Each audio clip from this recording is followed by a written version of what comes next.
빌립보서 4장 말씀을 통하여 마음과 생각을 지키는 것이라는 제목으로 함께 말씀을 나누었으면 좋겠습니다. 그리스도인으로서 살아간다라는 그런 것, 그러한 삶의 어떤 양식, 태도들, 이런 것들은 어떻게 정해졌을까요?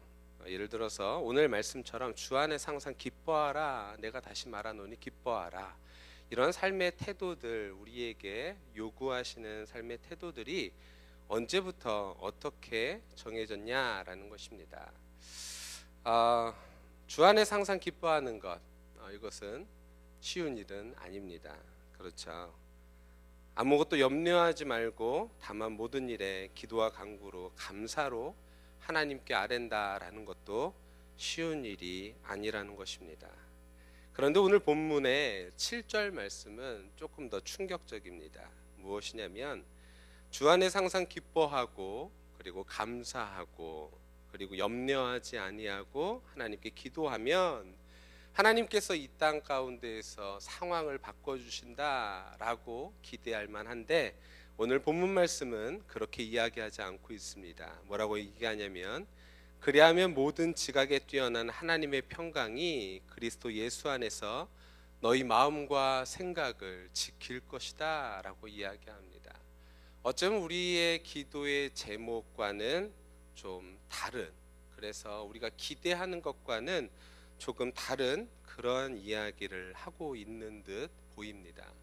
마음과 생각을 지킨다라는 것, 이것이 얼마나 중요하길래 우리가 기도하고 우리가 어려움을 겪고 그럴 때 우리가 기도할 때에 그거에 대한 결과로서 마음과 생각을 지킨다라는 이야기를 하고 있냐라는 거예요. 오히려 그냥 이럴 때에 그리하면 모든 지각에 뛰어난 하나님이, 전지전능한 하나님이 우리의 모든 문제를 해결해 주실 것이다, 이렇게 얘기하면 오히려 조금 더 속이 시원할 것 같은데, 그것이 아니라 마음과 생각을 지킨다니 이것이 무슨 말이냐라는 것입니다. 저는 오늘 이 말씀을, 빌립보서 말씀을 예전부터 한번 나누고 싶었는데 저번에 한번 나누고 오늘 이게 나누게 되어집니다. 사실 빌립보서 이 말씀에 우리가 이 세상을 살아가는 행동 양식, 특별히 그리스도인으로서 어떻게 살아갈 수 있는지의 행동 양식은 신약에 와서 정해진 것이 아닙니다. 언제부터 정해졌냐면 구약에 정해진 것이죠. 우리 신명기 말씀을 보면요, 신명기 28장에 보면 이렇게 기록되어 있습니다. 내가 네 하나님 여호와의 말씀을 삼가 듣고 내가 오늘 내게 명령하는 그의 모든 명령을 지켜 행하면 내 하나님 여호와께서 너를 세계 모든 민족 위에 뛰어나게 하실 것이다. 하나님의 말씀을 어떻게 한다고요? 듣고, 먼저는 맨 처음에는 듣고예요. 듣고 그 다음에 뭐죠? 지켜 행하면. 듣는 것으로 끝나는 것이 아니라 지켜 행하면 하나님께서 어떻게 하신다고요? 세계 모든 민족 위에 뛰어나게 하신다라는 거예요. 그러면서 하나님께서 복에 대한 이야기를 하십니다. 이 말씀을 하시면서 뭐라 그랬냐면 내가 내 하나님의 여호와의 말씀을 청종하면 이 모든 복이 내게 임할 것이다. 어떻게 임하냐면 성읍에서도 복을 받고 들에서도 복을 받고 내 자녀의 토지 그리고 소산 그리고 새끼 소, 양 모든 것 할 것 없이 광주리 떡 반죽 그릇 할 것 없이 복을 받게 되어진다라는 것입니다. 누구 말대로 하면요? 하나님의 말씀에 순종하면이라는 것입니다. 하나님의 말씀에 순종하면 그런 일이 일어난다라는 거예요. 그런데 이 이야기는 언제 또 하셨냐면은 아브라함을 부르실 때도 이 말씀을 하셨고요, 솔로몬을 세우실 때도 이 말씀을 하셨고요, 다윗을 세울 때도 이 말씀을 하셨고요, 많은 선지자들 뿐만 아니라 많은 왕들이 세워질 때마다 하나님께서 하셨던 말씀이 바로 이 신명기 28장의 말씀이다라는 거예요. 네가 내 말을 듣고 지켜 행하면 이라는 것입니다. 그러면 내가 너에게 복을 내려줄 것이다 라는 것이죠. 신약은 어떠할까요? 신약은 그러면 우리가 어떻게 하면 복을 누릴 수 있을까? 어떻게 하면 복을 누릴 수 있을까? 신약은 어떠합니까? 오늘 빌립보서의 내용을 통하여서 좀 알아봤으면 좋겠습니다. 빌립보서의 서론은요, 사도 바울이 어떻게 생각하는지 굉장히 잘 나와 있어요. 교회에 대해서 어떻게 생각하고 그리고 사도 바울의 신학이 어떠한지가 정확하게 기록되어 있는 게 바로 빌립보서입니다. 그런데 빌립보서 서론에 사도 바울은 그렇게 이야기하고 있어요. 자기가 누구냐면 그리스도 예수의 종이다라고 표현하고 있죠. 사도 바울은 자기와 하나님과의 관계를 정확하게 알고 있었어요. 어떻게 알고 있었냐면 자기가 누구라고요? 종이다. 하나님은요? 주인이시다라는 것을 정확히 알고 있었죠. 가끔가다 권사님들 기도하실 때 그렇게 기도하시는 분들 계세요. 하나님, 우리 종님께서 이렇게 기도하시는 분들 계세요. 목회자를 존중해주고 그런 마음으로 그렇게 기도하시는 건 알겠지만 종님이라는 말은 있을까요? 없을까요? 없는 말입니다. 뭐만 있을까요?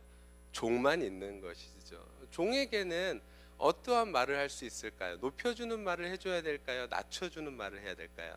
낮춰주는 말을 하는 게 맞죠. 그럼 종은 누구의 말을 들어야 될까요? 그렇죠. 주인의 말이죠. 사도 바울은 그것이 정확했었어요. 자기가 누구라고요? 종이라는 거예요. 그러면은 자기는 종이면 누가 주인이라는 거예요? 하나님이 주인이라는 것을 정확하게 알고 있었죠. 청지기로서의 삶을 잘 알고 있었습니다. 그러니까 종은 누구의 뜻대로 행해야 되냐면요, 바로 주인의 뜻대로만 행하면 된다라는 것을 이야기하고 있죠. 그런데 왜 하필이면 빌립보서 교회에다가 편지를 썼느냐?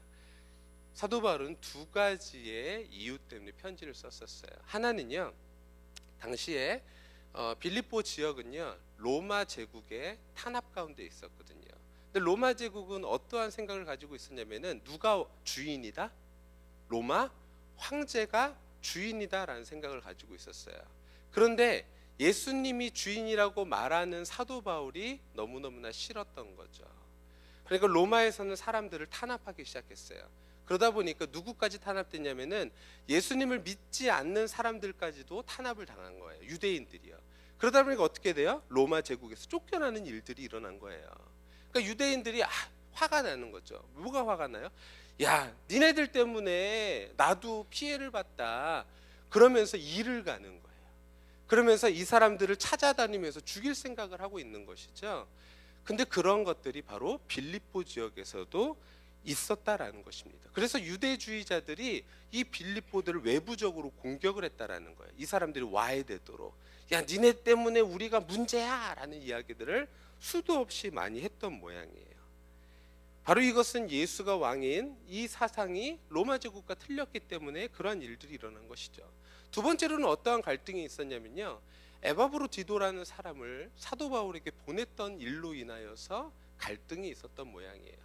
그래서 그 갈등이 감독과 집사들 사이에서 성도들 간에서 굉장히 큰 분쟁으로 오고 갔던 모양입니다.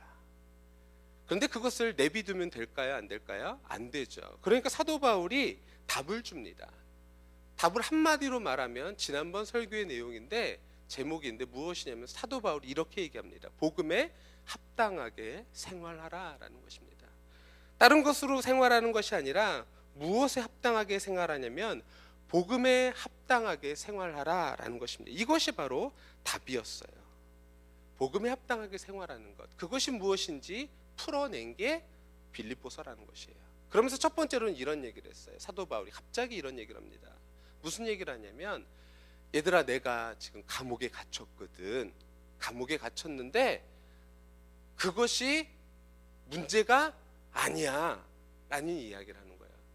여러분, 내가 지금 상황이 아주 어려운 상황인데 그것이 문제가 아니야, 이 얘기를 하고 있는 거예요.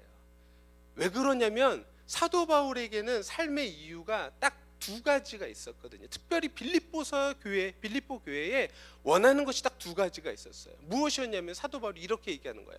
자, 봐봐, 내가 옥에 갇혔잖아. 지금 옥에 갇혔는데 무슨 일이 일어나고 있냐면 나를 공격하는 사람들이 이렇게 말해. 야, 너가 말하는 주인 예수 그리스도라고 말하는데 그 주인 너 그거 인정해, 인정하지 않아? 이렇게 말하면서 봐봐, 복음이 전파되고 있잖아 라고 얘기를 하는 거예요. 내가 로마까지 전하지 않아도 지금 이렇게 복음이 전파되고 있잖아. 어디까지 알게 됐는 줄 알아? 로마의 시위대까지도 이 내용을 알게 되어졌어. 그러니까 이게 너무나 행복한 거야. 이렇게 얘기하는 거예요. 사람들은 사도 바울을요 굉장히 아마 위로하고 격려하고 싶어 했던 모양이에요. 아, 바울 씨 얼마나 힘들어. 얼마나 힘들어. 그리고 옥에 갇혀서 있는데 얼마나 힘들어. 이렇게 위로하고 싶었던 모양이에요. 근데 사도 바울은요 그게 아니야. 내가 옥에 갇힘으로 오히려 복음이 지금 전파되고 있어. 이 얘기를 하고 있는 거예요. 그리고 또 한 가지가 있어. 무엇이냐면 내가 여기 갇혀 있으니까 무슨 일이 일어나는 줄 알아? 로마 교회가 연합하더라고. 로마에 있는 교회가 예전에는 약간 좀 뿔뿔이 흩어졌었는데 내가 여기 옥에 갇히고 있으니까, 내가 고난을 당하고 환난을 당하니까 오히려 로마 교회가 연합하더라고. 교회가 하나 되더라고. 이것보다 기쁜 일이 어디 있어. 바로 이것이 하나님이 원하시는 일이야 라는 것이죠. 사도 바울에는 이 두 가지의 기도의 제목이 늘 있었던 모양입니다. 하나는 어찌되었던 그리스도의 복음이 전파되어지는 것, 바로 이 세상의 왕이 바뀌었는데 로마 황제가 아니라 이제는 예수 그리스도가 이 땅을 다스리는 왕으로서 다시 한번 오셨다라는 이야기를 전파하는 것. 그리고 두 번째로는 무엇이냐면 그것을 전하는 교회가 힘있게 연합되어져서 그 일을 하는 것, 그것이 너무너무나 중요하다라는 이 두 가지의 생각이 사도 바울의 머릿속에는 늘 있었던 것이죠. 그러니까 사도 바울이 옥에 갇힌 게 문제가 되어지지 않는다라는 거예요. 이 사람들은 지금 갈등을 가지고 있죠. 아까 다시 한번 말씀드리지만 두 가지의 갈등이라고 그랬죠. 하나는 뭐예요? 하나는 우리가 예수 그리스도가 왕이라고 말하니까 로마 황제가 왕인데 계속 갈등이 있는 거예요. 이것 때문에 너무 갈등이 있는 거예요. 그러니까 너무나 힘들어하는 거예요. 환난이 있는 거예요. 어려움이 있는 거예요. 그러니까 사람들이 여기서 우리 힘들어. 너무 힘들어. 예수 그리스도가 왕이라는 건 난 알겠는데 계속 이 로마 사람들이 나를 힘들게 하잖아. 나 도저히 이제는 더 이상 못하겠어 라는 생각을 하는 것이죠. 그것을 지금 현재 우리 시대의 삶으로 끌어갖고 오면은 이런 얘기가 되어지는 거예요. 이 땅 가운데 하나님께서는 누구의 말씀으로 이 땅이 통치되어지기를 원하시냐면 하나님의 말씀으로 이 땅이 통치되어지기를 원한다라는 것입니다. 그런데 이 땅은 누구의 뜻대로 통치되어지기를 원할까요? 권력자들, 돈 있는 사람들, 그런 사람들에 의해 있어서 이 땅이 통치되어지도록 만들어가는 것. 그러니까 우리는 뭐라 그래요? 돈 있는 사람이 다야? 라고 얘기하지만 솔직히 한번 얘기해 보세요. 우리 자녀 어떻게 키우길 원하세요? 돈 많은 사람으로 키우길 원하잖아요. 왜냐하면 돈 있는 것이 이 땅 가운데 뭐라는 걸 알기 때문에요. 권력이라는 걸 우리가 이미 우리 안에서 알고 있기 때문에 우리가 그것을 거부하지를 못해낸다라는 거예요. 그런데 사도 바울은 오늘 그 얘기를 하는 거예요. 조금 힘들어도 괜찮아 라는 이야기를 하고 있는 거예요.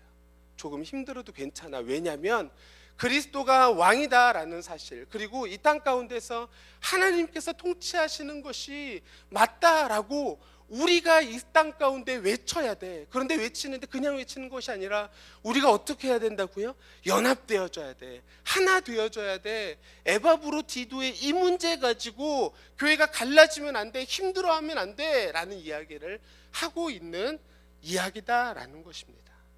그러면서 연합의 비결에 대해서 이야기해요. 뭐라고 얘기하냐면은 한 마음을 가지라는 거예요. 한 마음을 가지고 같은 사랑을 가지고 같은 뜻을 가지고 다시 한 마음을 가지고 연합되어져야 된다라고 이야기하는 것이죠. 이것은 바로 연합의 전제입니다. 연합되어지려면 무엇이 먼저 필요하다고요? 한 마음, 한 사랑, 한 뜻이 되어져야 된다라는 것입니다. 두 번째로는 연합의 태도예요. 어떻게 연합되어져야 되느냐? 다툼으로 하지 말라라는 거예요. 허영으로 하지 말라라는 거예요. 뭘로 하라고요? 오직 겸손과 존중으로 하라라는 거예요. 이것이 바로 교회가 가져야 될 태도다라는 것입니다. 그리고 맨 마지막에 연합의 실제가 있습니다. 그것은 무엇이냐면 서로 돌아보라는 거예요. 나만 돌아보라는 게 아니라 어떻게 보라고요? 서로 돌아보라는 거예요. 이것이 바로 실제적인 연합의 모습이다라는 것이죠. 그렇게 연합되어지고 그리고 나서 우리 안에 연합되어진 것을 이 땅 가운데에서 우리가 그렇게 살라라는 거예요. 주대심으로. 우리가 하나님이 주인인 삶을 살아내라라는 것이죠. 어떻게 해요? 너희 안에 이 마음을 품으라. 곧 그리스도 예수의 마음이니. 그는 근본 하나님의 본체시나 하나님과 동등됨을 취할 것으로 여기지 아니하시고 오히려 어떻게 했다고요? 자기를 비워 종의 형체를 가졌다라는 거예요. 사람이 되셔서 어디까지요? 죽기까지 순종하셨다. 그러니까 우리도 어디까지 순종해야 된다? 죽기까지 순종해라. 누구의 말씀이에요? 하나님의 말씀에 죽기까지 순종해야 된다라는 이야기를 하고 있다라는 것이에요. 그런데 이제 여기서 중요한 것입니다. 누가 순종할 수 있을까요? 어떤 사람이 순종할 수 있을까요? 어떤 사람이 하나님의 말씀이 맞습니다라고 생각하면서 순종할 수 있을까요? 그것은요, 바로 마태복음 5장에 있습니다. 심령이 가난한 자는 천국이 누구 것이라고요? 저의 것이라는 거예요. 천국이라는 것은 바로 하나님의 통치를 받는 것입니다. 하나님의 말씀대로 살아가는 것, 하나님이 주인 될 삶을 살아가는 것. 그런데 그런 것이 어떻게 이루어질 수 있다고요? 심령이 가난할 때 이루어질 수 있다는 거예요. 배부르고 등 따시고 내가 무언가를 할 수 있다라고 생각하면 절대로 하나님의 통치를 인정할 수 없고 그것대로 살아갈 수 없다라는 것을 이야기하고 있다라는 거예요. 그러므로 우리에게 성도로서 가져야 될 가장 중요한 태도는 바로 겸손입니다. 겸손하게 하나님의 뜻 앞에서 엎드릴 수 있는 우리가 되어야 될 줄로 믿습니다. 하나님, 내 말이 맞는 것이 아니라 누구의 말이 맞습니다? 하나님의 말씀이 맞습니다 라는 생각과 판단과 행동과 듣고 지켜 행하는 그러한 삶의 태도들이 우리 가운데 있어야 된다라는 것입니다. 우리 모두가 바로 이러한 하나님의 마음이 저와 우리 가운데 넘쳐나시기를 예수님의 이름으로 간절히 축원합니다. 그것은 우리가 소유하고 싶다고 소유하는 것이 아니에요. 하나님, 제가 좀 겸손하고 싶습니다. 이렇게 말하는 것 자체가 어쩌면 겸손하지 못한 교만한 태도인 것이죠. 하나님, 제가 겸손하지 못한 자입니다. 주인은 아무리 아니라고 말하는데 종이 예라고 말한들 그런 것이 중요한 것이 아니라는 거예요. 주인이 아니라고 말하면 그것은 아닌 것이죠. 주인이 예라고 말하면 내가 아무리 아닌들 아닌 것입니다. 이것을 인정하는 것이 누구라고요? 그리스도인이라는 것입니다. 이것을 인정하지 못하면 그리스도인이 아니라는 것입니다. 우리가 이것을 인정하며 하나님의 통치를 받으며 살아가는 저와 우리 모두가 다 되시기를 예수님의 이름으로 간절히 축원합니다. 그런데 이제 문제는 거기서 있어요. 이제 다 알았어요. 다 알았죠. 그래요. 우리가 하나님의 뜻대로 살아가는 것이 맞습니다. 우리가 그렇게 살아가야죠. 그런데 문제가 뭐예요? 우리가 이 문 밖을 나가면 무엇이 시작되어져요? 우리 안에 염려가 시작되어지죠. 이때 당시에는 어떤 염려가 있었어요? 하나님 뜻대로 살아간다. 그래요. 우리가 하나님이 주인입니다 라고 교회 안에서 말했어요. 그런데 문 밖에 딱 나가니까 누가 있어요? 로마 병사들이 지키고 있어요. 그러면서 뭐라 그래요? 누가 주인이야? 라고 되묻는 거예요. 그럴 때 뭐라 그래요? 두려운 거죠. 하나님이 주인이라고 말하고 싶은데 두려운 거죠. 그러니까 하나님이 주인이라고 말하지 못하는 거죠. 그것이 바로 빌립보서가 가지고 있었던 염려였다라는 거예요. 그런데 그것을 사도 바울이 어떻게 하라고요? 염려하지 말라라는 것입니다. 그런 다음에 표현이 아주 기가 막힙니다. 뭐라고 얘기하면 이렇게 말해요. 그리하면 모든 지각에 뛰어난 하나님의 평강이. 이 말은요, 사도 바울이 굉장한 신학적인 힘을 가지고 말하고 있는 내용이에요. 왜냐하면 당시에는요, 팍스 로마라는 말이 있었어요. 그게 무엇이냐면요, 로마가 가가지고 침략해가지고 거기를 딱 우리 땅 이렇게 해서 딱 이렇게 만들잖아요. 그럼 거기에다가 사람들에게 알려줬던 말이 있어요. 그 말이 뭐냐면 팍스 로마라는 말이에요. 로마 황제로 인한 평화라는 말이에요. 근데 사도 바울은 거기에 정확하게 대항하고 있는 거예요. 뭐라 그랬냐면 하나님의 평강이다라는 거예요. 로마 황제가 주는 평강이 아니라 누구의 평강이라고요? 하나님의 평강이다라는 거예요. 너희가 누릴 평강은 이 세상이 주는 평강이 아니라 하나님께서 주신 평강을 기대해야 된다라는 이야기를 하고 있다라는 것이에요. 여기 안에서 사람들이 아마도 쓰러졌을 거예요. 뭐라고 쓰러졌냐면, 그래, 내가 여태까지 바라보고 있었던 것은 누구를 인한 평강? 세상을 인한 평강. 내가 어쩔 수 없는 권력 앞에서 무너졌던 평강. 그것이 아니라 하나님으로 인한 평강을 내가 누려야겠구나 라는 생각을 가지게 되어진다는 거예요. 사도 바울은 그 얘기를 하면서 오늘 이 얘기를 하고 있는 겁니다. 주 안에서 항상 기뻐하라. 왜냐하면 하나님께서 통치하시면 그 땅이 뭐가 된다라는 거예요. 하나님의 나라가 되어지고 그 땅 가운데 평강이 임하게 되어진다라는 것입니다. 우리는 이 땅 가운데서 돈이, 명예가, 그렇죠, 그것이 염려죠. 저에게도 염려가 없느냐? 그렇지 않습니다. 때로는 그러한 염려가 저에게 엄습해 올 때가 참 많이 있어요. 이 문 밖을 나갈 때에 그런 생각이 들죠. 목사라는 이유로 장례를 꽤 많이 가고 장례를 굉장히 가까이에서 지켜볼 때, 그때 제 마음속에 드는 생각은, 야, 인생이 참 허망하구나, 허무하구나.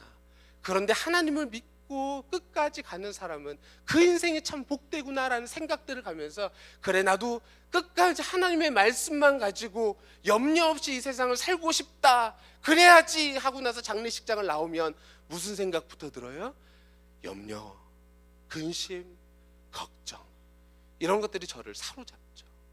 그런데 그런 것들이 우리에게 평강을 주는 것이 아니라, 누가 평강을 주신다고요? 하나님께서 평강을 주신다라는 이야기를 하고 있다라는 것입니다.